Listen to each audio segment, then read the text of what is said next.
सजग असलेलं एकमेव व्यासपीठ भारत न्यूज 44 बातमी तीही बिनधास्त। खरं म्हणजे अतिशय मनाला वेदना देणारी आणि मनाला चटका लावून जाणारी ही अतिशय दुर्दैवी घटना आज महाराष्ट्रात घडली आहे। खरं म्हणजे असं कोणाच्या स्वप्नातही वाटलं नसेल की अजितदादा एवढ्या लवकर आपल्यातून जातील। ही महाराष्ट्रासाठी अतिशय दुःखद आणि दुर्दैवी घटना अजितदादांच्या जाण्याने झालेली आहे। खरं म्हणजे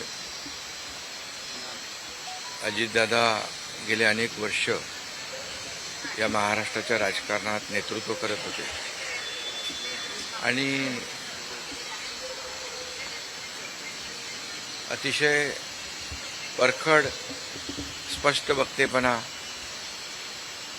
आणि प्रशासनावर असलेली त्यांची पकड आपण पाहिलेली आहे।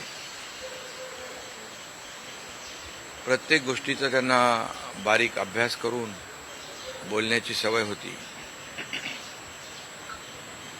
आणि परखड स्पष्ट वक्तेपणा, निर्भीड, रोखठोक बोलणारे असले तरी सुद्धा त्याला चूक म्हणणारे असले तरी सुद्धा अतिशय मनाने ते निर्मळ होते। याचा अनुभव मी स्वतः घेतलेला आहे।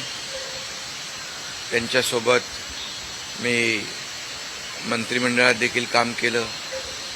मी मुख्यमंत्री असताना त्यांनी उपमुख्यमंत्री म्हणून देखील काम केलं आणि जेव्हा मुख्यमंत्री मी असताना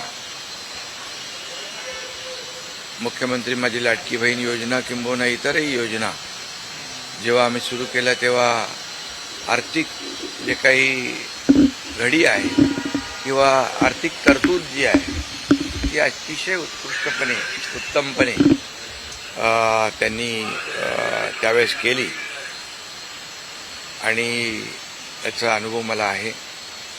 आणि एकदा करायचं ठरवलं की ते अजितदादा करायचेच।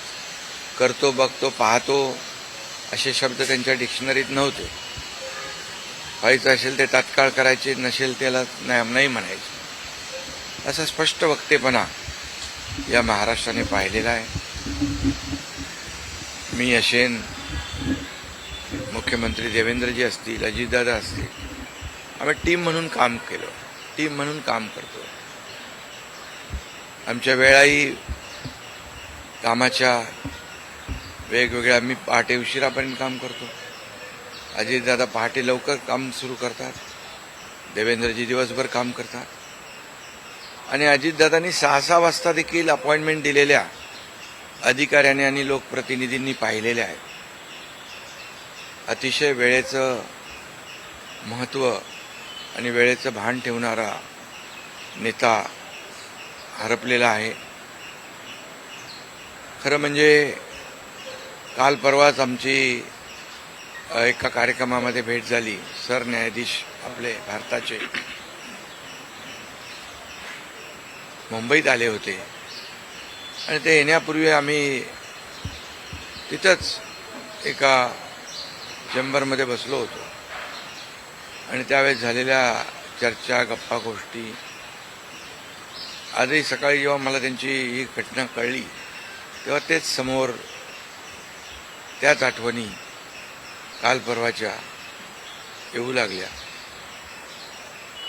खरं म्हणजे माझ्यापेक्षा ते राजकारणात देखील अनुभवी नेते, गेल्या अनेक वर्षापासूनचा त्यांचा अनुभव, वयाने देखील माझ्यापेक्षा ते मोठे होते माझे आणि अनुभवाने देखील, आणि म्हणून त्यांना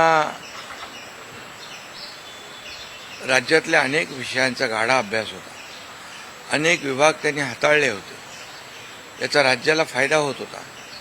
मंत्रिमंडळात देखील ज्यावेळेस काही विषय यायचे त्यावेळेस आपल्या राज्याची आर्थिक परिस्थिती अशी आहे, आपल्याला सर्वांना काटकसर करावी लागेल, अशी अगदी निर्भीडपणे सांगणारे अजितदादा देखील आम्ही अनुभवलेत. शिस्तीचा नेता म्हणूनही आम्ही अनुभवलेला आहे. आणि त्यामुळे त्यांच्या जाण्याने फक्त पवार कुटुंबियांचंच नाही तर संपूर्ण महाराष्ट्राचं न भरून येणारं नुकसान झालेलं आहे. आणि माझ्यापेक्षा वयाने मोठे असल्यामुळे एक जी काय आमची गेल्या अनेक वर्षापासूनची जवळीक निर्माण झाली होती, त्यामुळे राजकारणातले आम्ही तिघजण एक टीम म्हणून काम करत असलो तरीसुद्धा एक मोठा भाऊ हरपल्याची गेल्याची भावना देखील दुःख देखील माझ्या मनामध्ये आहे.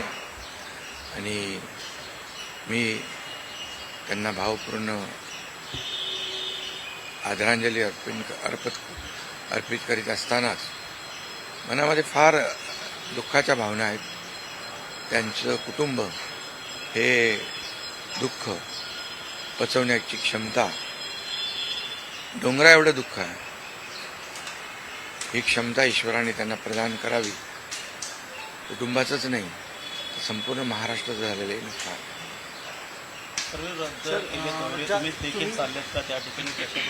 हां, मी आणि मुख्यमंत्री देखील आम्ही जातो आहे.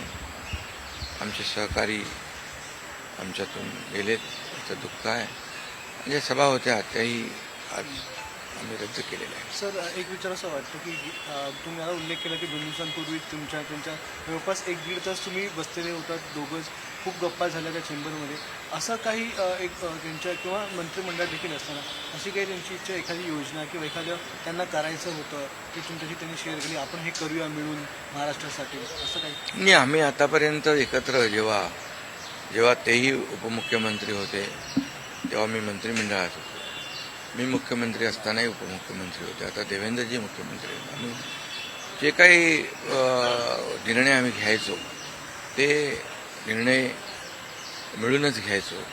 आणि मग एकदा एखादी सूचना आली की मग त्याला तिघांनी बळ देऊन ते पूर्ण करायचं. अजितदादा देखील एकदा कधी असंही म्हणायचे की आपली आर्थिक आपली जी काही अर्थव्यवस्था महाराष्ट्राची आहे, काही नवीन योजना केल्यामुळे आपल्याला काटकसर करावी लागेल, पण जेव्हा काही निर्णय आपल्याला घ्यावेच लागतील त्यावेळेस मात्र ते मागे हटत नव्हते. आणि याचा अनुभव देखील आम्ही घेतलेला आहे. साहेब, न भरून निघणारे पोकळी सातारा असेल, पश्चिम महाराष्ट्र या ठिकाणी देखील कशा प्रकारची तुम्ही पोकळी भरून काढणार आहे? नाही, यामध्ये साताराच नाही आहे तर त्यांचं जे असलेलं जे काही अनुभव आहे हा महाराष्ट्रासाठी होता. त्यांनी प्रतिनिधित्व केल्यामुळे मला वाटतं फार मोठं नुकसान झालेलं आहे, न भरून येणार. शेवटचा प्रश्न, जे काय जसा हा जो विमान अपघात झाला ज्या प्रकारे, काय वाटतं याची चौकशी व्हायला हवी आणि येणाऱ्या काळामध्ये असे अपघात होऊ नयेत, त्यामुळे बिलकुल याची शेवटी आमच्या सहकार्याचा जीव याच्यामध्ये गेला आहे. 6 लोक मृत्युमुखी पडलेले आहेत. त्यामुळे या विमान अपघाताची चौकशी नक्कीच व्हायला पाहिजे, नक्कीच होईल. कारण यापुढे देखील अशा प्रकारचे अपघात होता कामा नये यासाठी हे गरजेचं आहे. अशाच नवनवीन अपडेटसाठी बघत रहा भारत न्यूज 44. सत्याचा प्रकाश, बातम्यांचा विश्वास.